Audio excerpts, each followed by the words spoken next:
Most people are not missing things because they are not paying attention. They are missing things because they are paying attention to the wrong place. You spend an hour focused intensely on a task and miss the signal that everything around it is about to collapse. You are so fixed on the argument in front of you that you do not see what the argument is actually about. You work harder on the thing that is loudest and most urgent until the thing that was quiet and important becomes a crisis that now requires everything.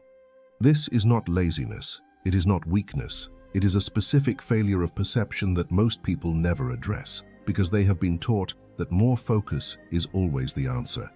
It is not. In feudal Japan, the sword masters understood something about attention that the most advanced attention research in modern neuroscience is only now fully mapping. That the kind of focus most people practice, narrow, intense, fixed on a single point, is not the highest form of awareness.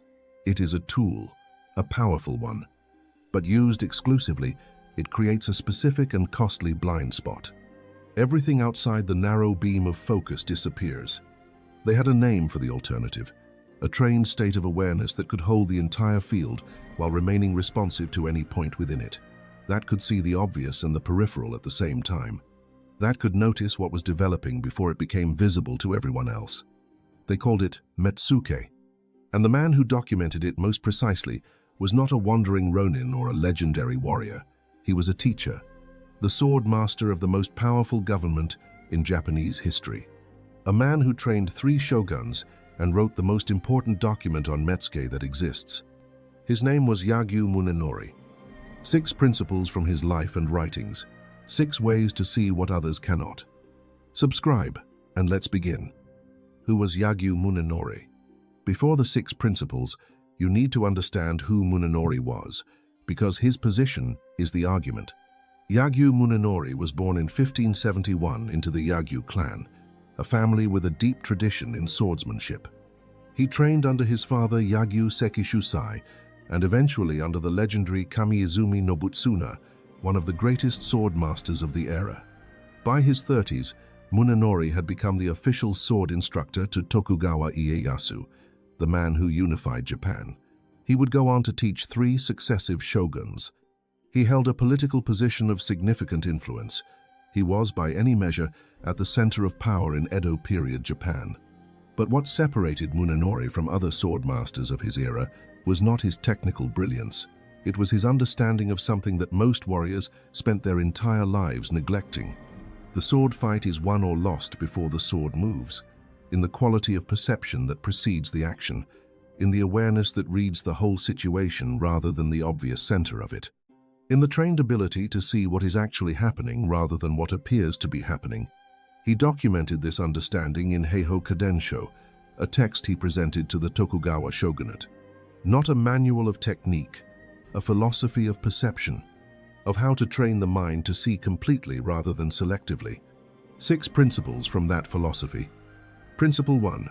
The mountain and the forest. Edo, 1632. Munenori is 61 years old. He is watching a young samurai demonstrate his sword technique. The young man is technically accomplished. His strikes are clean, his footwork precise, his form close to perfect. Munenori watches for several minutes without speaking. Then he asks a single question. When you fight, where do you look?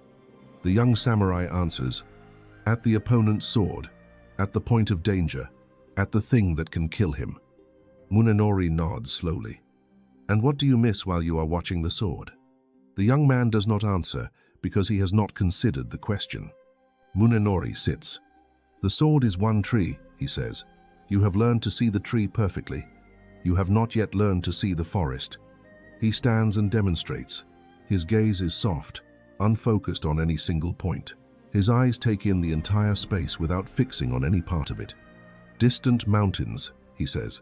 That is how you look at a man. As if he is a mountain range you are observing from a distance. You see every peak at once. Nothing is in sharper focus than anything else.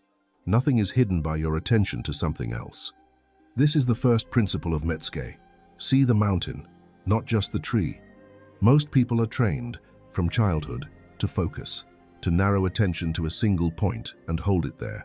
This produces competence within the field of focus and blindness outside it. In a sword fight, the man who stares at the blade will be cut by the foot. The man who watches the eyes will miss the shoulder that telegraphs the strike. The man who fixes on any single point gives his opponent an invisible space in which to move. In life, the person who is fixed on the urgent task will miss the relationship deteriorating in the background. The person fixed on the argument will miss what the argument is revealing. The person fixed on the detail will miss the pattern. Munenori taught a specific visual practice called Enzan no Metsuke, literally the gaze of distant mountains, soft eyes. Peripheral awareness active, no single point holding the full beam of attention. Modern neuroscience has mapped exactly what this produces. Soft focus activates the magnocellular visual pathway, which processes peripheral motion and overall scene composition. Hard focus activates the parvocellular pathway, which processes fine detail.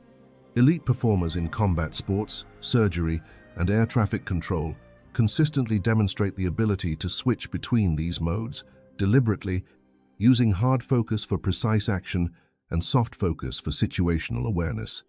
Munenori was teaching this 4 centuries before the neuroscience existed to explain it. How it applies to your life. Once a day, in a situation that matters, practice Enzan no Metsuke. In a meeting, soften your gaze. Instead of fixing on the person speaking, let your attention rest on the whole room. Notice what you see that you normally miss. The body language at the edge of the group. The reaction that happens a second after the statement. The thing that is not being said. Hard focus tells you what is obvious. Soft focus tells you what is real. Principle 2. The eyes follow the mind. Edo, 1605. Munenori is 34 years old. He is teaching a senior student who has been training under him for 3 years. The student is strong, fast, and technically near Munenori's own level, but he has a problem that technique cannot fix. In sparring, he telegraphs every strike a fraction of a second before it arrives. Not with his body, with his eyes. The moment before he commits to a movement, his gaze shifts toward his intended target, invisible to most observers, completely visible to Munenori. Munenori stops the session. Your eyes are announcing your intentions, he says. Before your body moves, your mind moves. And before your mind moves, your eyes move. Your opponent does not need to read your body. He reads your eyes and knows everything. The student works for weeks on controlling his gaze, but the harder he tries, the more pronounced the tell becomes. Munenori watches this struggle and finally tells him the truth. You cannot train your eyes without training your mind. The eyes follow the mind. If your mind fixes on a target, your eyes will follow. The solution is not to control the eyes. It is to stop fixing the mind. This is the second principle. The eyes reveal the mind, and the mind can be trained. Most people give away far more information than they realize in every interaction they have. Not through words, through where their attention goes. The glance at the door when they want to leave. The eyes that move to the phone the moment it lights up. The gaze that shifts to the person who just entered the room while someone else is speaking. These movements are not conscious. They are the body following the mind to wherever the mind has already gone. In a negotiation, your eyes reveal your priorities before you speak. In a difficult conversation, they reveal your fear before you admit it. In a presentation, they reveal your uncertainty before your voice does. Munenori's principle works in both directions. Training the mind to stop fixing on outcomes, to stay present in the whole moment, rather than jumping ahead to the desired result, produces a quality of presence that other people feel before they can explain it. The person who is fully present, whose attention is not already in the future, reads as calm, authoritative, and trustworthy in ways that performed confidence never achieves, because it is not performance. The eyes are simply reporting an actual state. Modern research on social perception confirms the mechanism. Studies show that people make accurate judgments about others' trustworthiness and competence within milliseconds, primarily based on eye movement patterns, before any verbal communication. The pattern the eyes reveal is not the eyes themselves, it is the state of the mind behind them. How it applies to your life. In your next high-stakes interaction, before it begins, spend 2 minutes practicing what Munenori taught. not focusing on the outcome you want, not rehearsing what you will say, simply being present in the moment before the moment starts. Let the mind rest in the now rather than jumping to the desired future. Notice how differently you arrive at the interaction and how differently people respond. Munenori spent 40 years teaching shoguns how to see. If this is changing how you look at your own awareness, like this video. A single tap tells the algorithm this matters. This needs to reach more people. Now we continue. Principle 3. What moves at the edge? Edo Castle, 1616. Munenori is 45 years old. He is walking through the castle grounds with a senior advisor to the shogun. The advisor is intelligent, experienced, politically skilled. As they walk, he narrates what he observes. The guards at their posts, the courtiers in conversation, the arrangements for the afternoon's meeting. Munenori listens, then says quietly, "Dubai to wide." The gardener near the east wall has changed his position 3 times in the last 10 minutes. He is not gardening. The advisor looks. The gardener appears ordinary, doing his work. Nothing unusual. 3 days later, an assassination attempt is uncovered. The gardener was a planted observer. The advisor asks Munenori afterward, "How did you see it?" "I was not looking at him," Munenori says. "I was looking at the whole garden. He moved at the edge of my attention, not because he was doing something obvious, because he was doing something that did not fit the pattern of everything else." This is the third principle. What moves at the edge of attention is often more important than what stands at its center. Most threats, most problems, most opportunities do not announce themselves at the center of the picture. They develop at the periphery, in the behavior that is slightly off, the comment that does not quite fit, the pattern that is almost normal but not entirely. The person who is fixed on the center of every situation is systematically blind to what is developing at the edges. And it is almost always at the edges where things begin before they become visible everywhere. This is not paranoia. It is the trained habit of peripheral awareness, of allowing the whole field of a situation to remain present in awareness rather than narrowing to the most obvious element. Research on expert pattern recognition shows that what separates expert from novice perception is not the ability to analyze information faster. It is the ability to perceive more information simultaneously. Chess grandmasters, experienced surgeons, and elite military commanders all demonstrate dramatically wider perceptual fields than novices. They are not smarter in their analysis. They are seeing more before the analysis begins. Munenori was training this width of perception, not alertness to specific threats.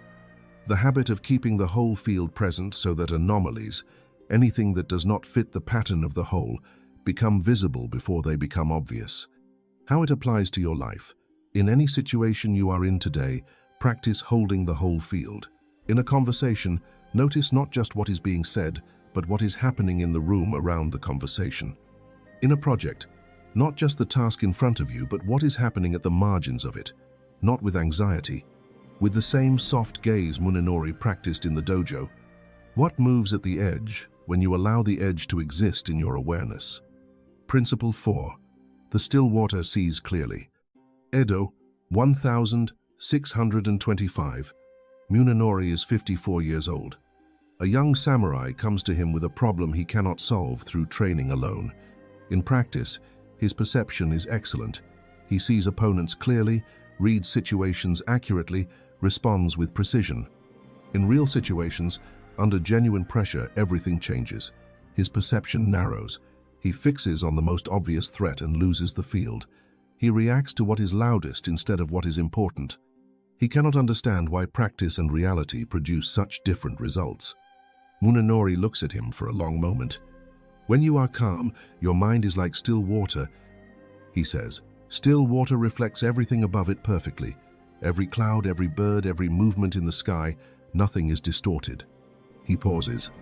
"When you are disturbed, the water moves. A disturbed surface reflects nothing accurately. You see shapes, you see movement, but you cannot see clearly. Everything is distorted by the movement of the surface itself." He looks at the young man directly. "Your training has developed perception in still water. Your emotions are creating waves. The practice you need is not more sword work, It is the practice of maintaining the still surface under pressure. This is the fourth principle. Clear perception requires a still mind. The waves of emotion, urgency, and anxiety that pressure creates do not just affect your mood. They degrade the quality of what you can see. Most people know this intuitively. Under stress, you miss things. Under extreme pressure, you miss obvious things. The narrowing of perception under threat is a documented neurological phenomenon. The amygdala, detecting danger, redirects cognitive resources toward immediate threat response, narrowing the perceptual field to the most obvious danger and suppressing peripheral awareness. This is why the most costly mistakes are almost always made under pressure rather than in calm.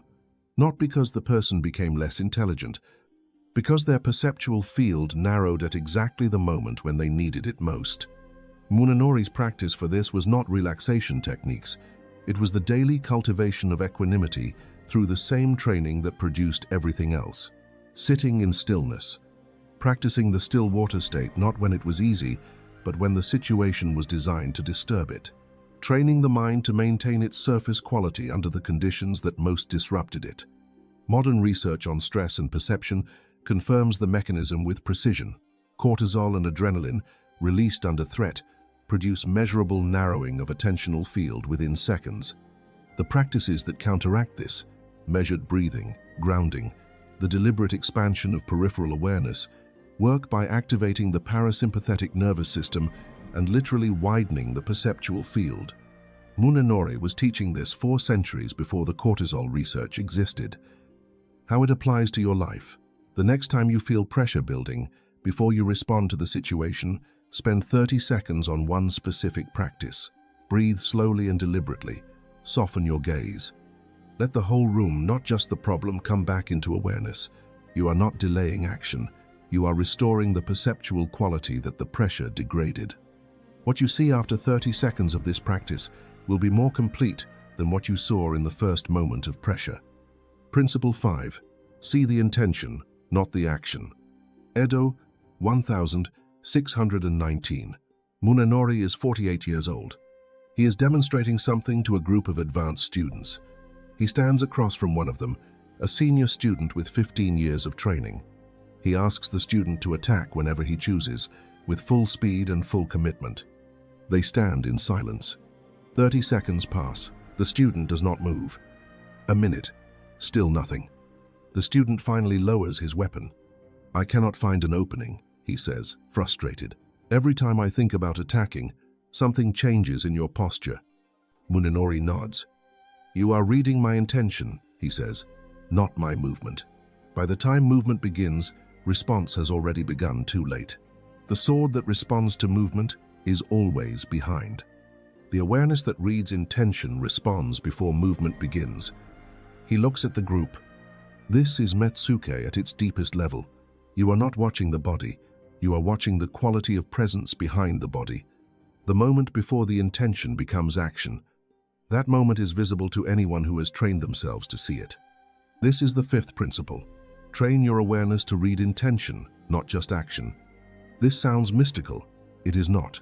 It is a specific and trainable perceptual skill.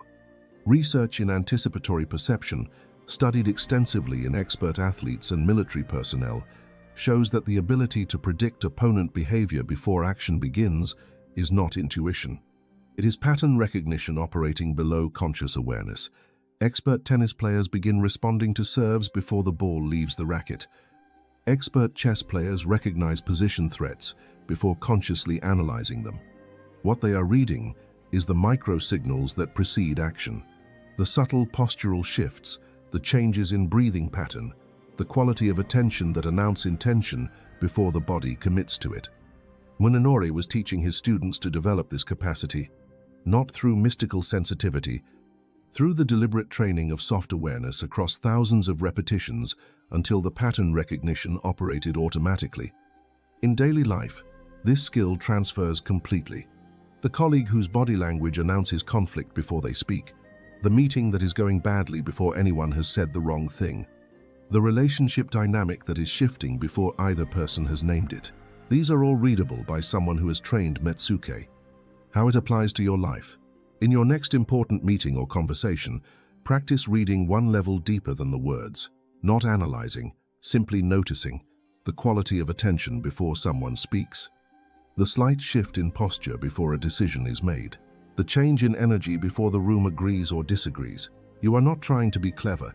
You are training the habit of seeing one layer deeper than the surface.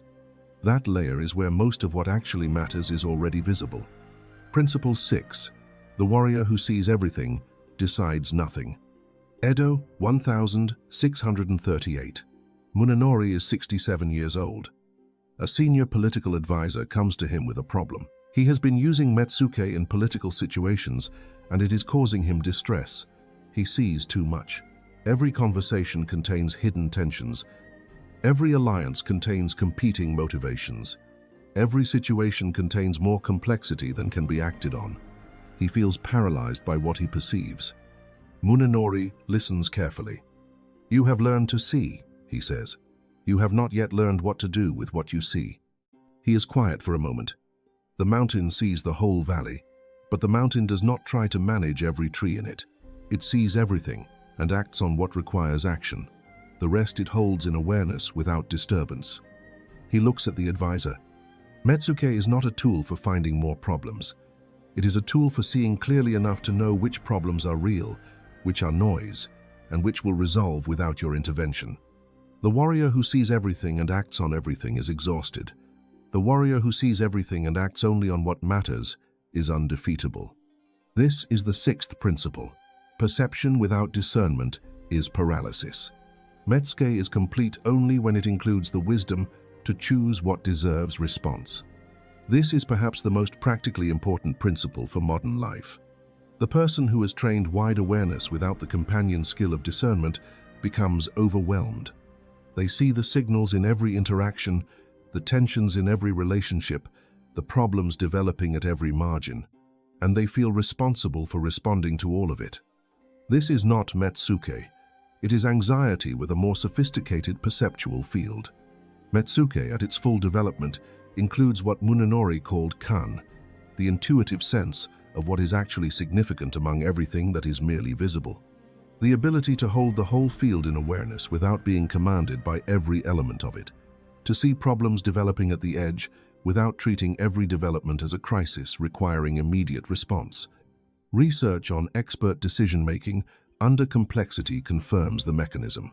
The difference between novice and expert decision-makers in high-information environments is not the ability to process more information.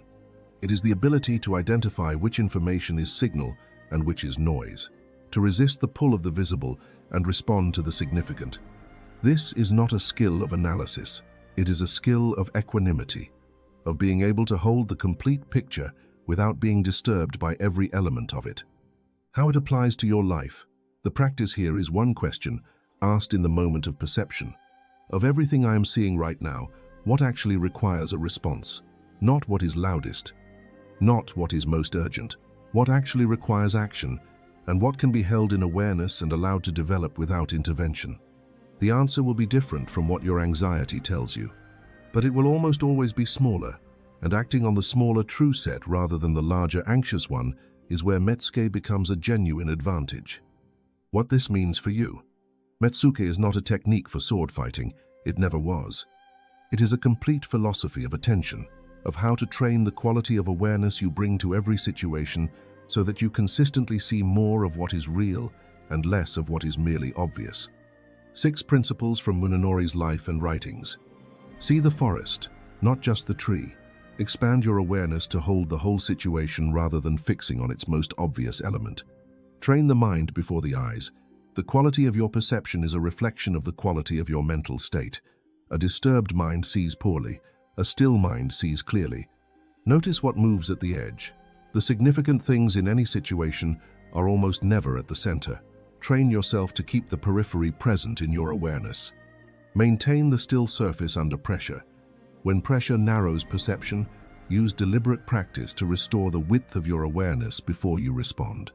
Read intention before action.